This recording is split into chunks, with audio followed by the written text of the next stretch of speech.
د ستاسو د حسن د پاره او د مخ د چمک د پاره یو داسې طریقه تاسو ته خیم چې په هغې باندې خو نه ستاسو دومره خرچه کیږي او نه ستاسو د مخ د حسن د پاره نقصاني ده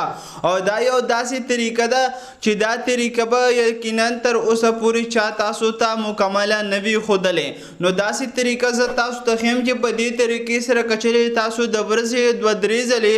د خپل مخ چې کوم حسن دی د هغه د راوستلو کوشش کوي او ستاسو په مخ کې چې کومې دانې دي کوم ته چې اکنی ویلی شي یا دغه شان ستاسو د په مخ کې د ویښتو لاندې کوم وړوکي سوري دي کوم ته چې پور ویلی شي یا د دې سره ستاسو د مخ سرمن بهتروالي طرف ته او سرحالي طرف ته او چمک او خیوالي طرف ته نوي تلې نو دا یو داسې میډیکلی پروفیشنل او داسې یو تکنیک دی یو داسې طریقه ده چې دا طریقه ستاسو د مخ د حسن د پاره د مختلف قسمه کریمونو فیسواشونو او نورو بلا هغه سیزونه کم چې کیمیکلایز دي دا غینه د خلاصي د پاره یو بهترینه طریقه ده کچري تاسو یې کوي او تاسو دا اختیار روي نو طریقې دا ده چې کله هم تاسو اوبر والی یخي او پاغه کې تاسو لګ شان د ووري ټوکړې ورواچوي یو لس دانې وي یا 100 دانې وي غټه شان پیالې وي یا کاسوي یا جام وغیره هر څه چې وي چې په هغه کې ستاسو مخ دننه ډوبیږي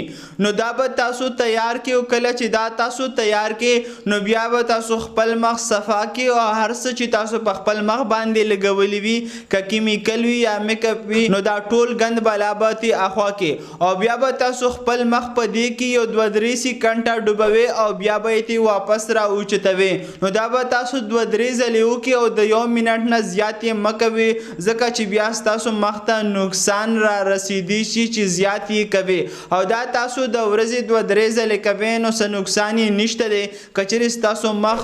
سرمن ډیره زیاته نازکه نه وي نو د دې طریقه خو دا ده او د دې فایدې زه تاسو ته بیانوم چې د دې دومره بهترینې فایدې دي چې یقینا په دې فایدو پسې خامخا تاسو به د زرګو روپو میډیسن اخلي او یا کریم وغیره به تاسو اخلي او هغه به استعمالوي او بیا به تاسو ته دا فایدې درکوي نو دا طریقه کم ته چې آیس فیشل ویلی شي نو په دې کې دا ټولې فایدې دي او فایدې ته غوږ شه چې زه تاسو ته یو په اسانه او په واضحو الفاظو سره بیان کم نو د ټولو نه اول فایده دا ده چې ستاسو د مخ په سرمن کې کم ورکوټي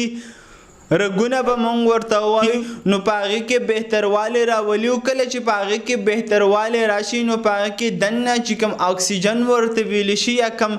د دې خوراک ته هغه ورته ویلی شي نو هغه ستاسو مخ سرمن ته په بهتروالي طریقې سره راځي او د هغې سره ستاسو د مخ سرمن چې کم ده هغه بهتروالي حسن راوړي او بهتروالي طرف ته درومي چې د ټولو نه اول فایده یې دا ده چې دې ته موږ په میډیکل کې ویزو ډایلیشن فاورډ بای ویزو کنټرکشن ویلی شو او دومه فایده دا ده چې ستاسو په مخ کې کم پړسوبي د سترګو لاندې کم ته چې پفینس ویلی شي یا ستاسو په مخ باندې کمې دانې وي کم ته چې اکنی ویلی شي نو په دې کې دا فایده ده چې دا ستاسو د مخ په سرمن کې انټي انفلامټري افیکټ ورته ویلی شي په هغې کې بهتروالی راولي او د هغې سره ستاسو په مخ کې کم پړسوبي یا کم پفینس وي د سترګو لاندې یا کمې اکنی په شان دانې وي ستاسو په مخ کې نو هغه بهتروالی طرف ته ورسره ځي او د هغې نه تاسو ته خلاصې میلاویدی شي په دې طریقه باندې چې دا دومه فایده ده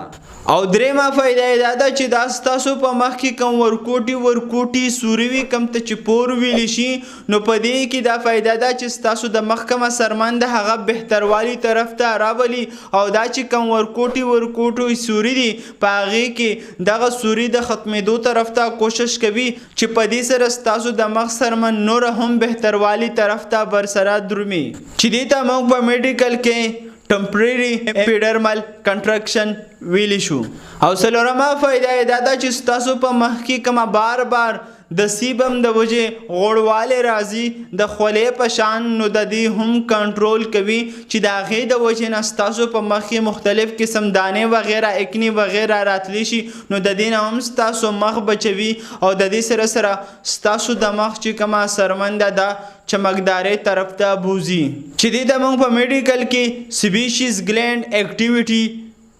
سپریشن ویلی شو. او پنځمه فائدې د ټولو نه غټه دا ده چې دا ستاسو حسن اسې هم چمکدارۍ طرف ته بوزي او د دې سره سره ستاسو په مخ کې چې کومه ګونځه ده دا هم ټیک کېدو طرف ته بوزي. خو غټه فائدې دا ده چې په دې دوران کې ستاسو په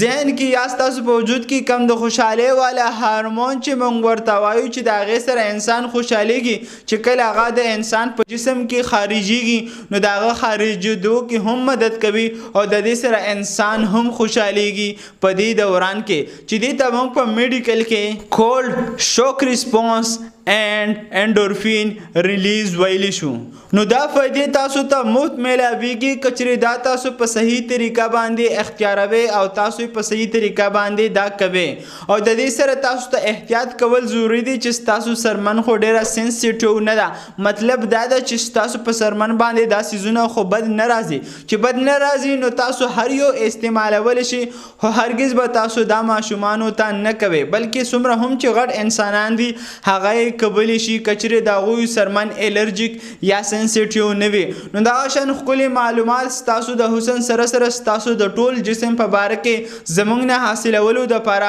خامخا تاسو زموږ دا نوی پیج وي دا فالو کړئ